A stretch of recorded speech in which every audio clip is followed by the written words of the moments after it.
people with the disease can live into adulthood. The life expectancy for someone with FOP is 40 years. Most patients see their bones fuse and become virtually immobile by age 20. Some people with the disease continue to live and thrive with the help of a wheelchair and a caregiver. Whitney Weldon of New Jersey is a woman who was able to attend and graduate from college despite suffering from the disease. Her movements are limited and she has someone to assist her with daily activities, such as cooking and bathing. Weldon continues to hang out with her friends, swim, and enjoy other activities with minimal chance of harm. Steroids are the main treatment for the pain caused by the disease. There is currently no treatment for FOP that stops the progression of the disease. The only medication doctors provide to people with the disease is palliative, which means it treats the symptoms of the disease but not its cause.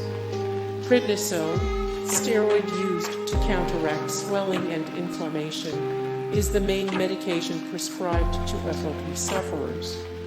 They may also receive muscle relaxers to help reduce their pain during a flare-up. It is a genetic disease and can be inherited from a parent. The disease is caused by the ACV-RON gene. This gene tells your body how to use bone morphogenetic protein BMP type I receptors to build bones. When it is mutated, it is believed a switch is flipped in the gene to have receptors turned on at all times. If the ACV-RON gene is constantly telling BMP type I receptors to build bones, it will eventually run out of cartilage to use, so it moves on to the soft tissue in the body. There is a 50% chance of a parent with this gene passing it along to a child. In other cases, the person suffering from FOP has no familial history of the disease, they simply have a new mutation of the gene in their DNA. FOP begins to show itself during early childhood. The first sign of FOP is a malformed big toe on a newborn baby. The disease causes the toe to be shorter than normal and unnaturally turned. This is called valgus deviation. As the child continues to grow, they may have lots of painful spots on their neck and shoulder area. These are places where the tissues are being taken over and turned into bone. The creation of the bone causes the child to be in great pain. Joint swelling, a low-grade fever, and general discomfort are all symptoms of this diabolical disease. These symptoms can come in the form of flare-ups, which can last up to 6 to 8 weeks. Researchers have found success in stopping the disease with an antibody tested on mice. Researchers have been looking for a real treatment for FOP for many years. In September 2015, it was announced scientists at Regeneron Pharmaceuticals had developed an antibody to counteract the disease. Lab mice who were given the disease by researchers were also injected with the newly created antibody. The progression of the disease in the mice was stopped, and researchers are hoping the antibody will have the same effect on human subjects. Palavarotene, which is being developed by Clementia, also hopes to block the formation of bone in places where it does not belong. With continued research, hopefully there will be a cure for Fibrodysplasiaossificans progressiva. Currently, Clementia is seeking FDA approval for this potential treatment. Surgery would only make the disease worse for the sufferer. In the past, doctors have attempted to remove the calcified tissue from the body of people with FOP. They soon realized the traumatic nature of surgery was a catalyst triggering the growth of new bone. Surgery is not an option for FOP sufferers. Unfortunately, many people have to have surgery in the course of their lives. Anytime someone with FOP does require surgery, it is almost guaranteed the procedure will prompt a calcifying reaction. Muscle damage can lead to an increase in ossification.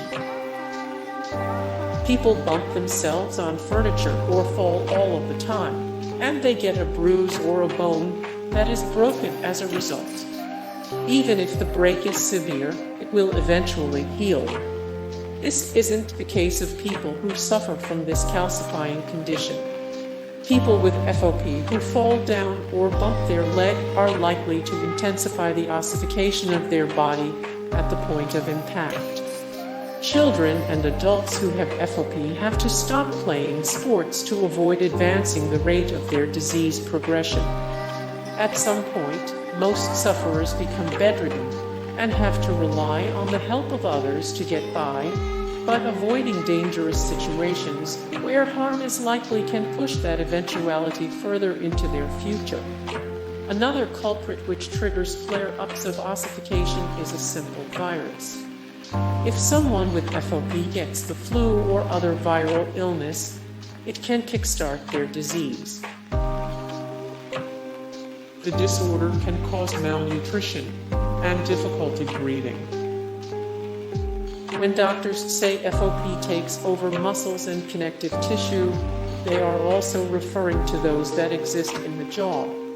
This leads to a hardening of the muscles in the face, which creates a reduced ability to open and close one's mouth. When this happens, it is very easy for someone with FOP to suffer from malnutrition. Another part of the body impacted by the disease is the area around the rib cage. Since the rib cage uses the cartilage connections within itself to expand and contract with the lungs, FOP can negatively impact a patient's ability to breathe. In fact, studies show most passings that occur in people with FOP are from cardiorespiratory failure caused by this restriction. It turns soft tissue into bone throughout the body. Humans are born with soft bones, cartilage, and growth plates that facilitate the creation of bone in their bodies. Cartilage forms at the end of growth plates, and then ossification takes over to create permanent bones. This continues throughout our teen years but comes to a stop once we reach adulthood.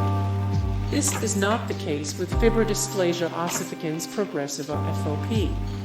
A person's bones will continue to grow by overtaking their soft tissue and calcifying it. As the ossification continues to claim the muscles, ligaments, and tendons, it starts to hinder the movement of the sufferer.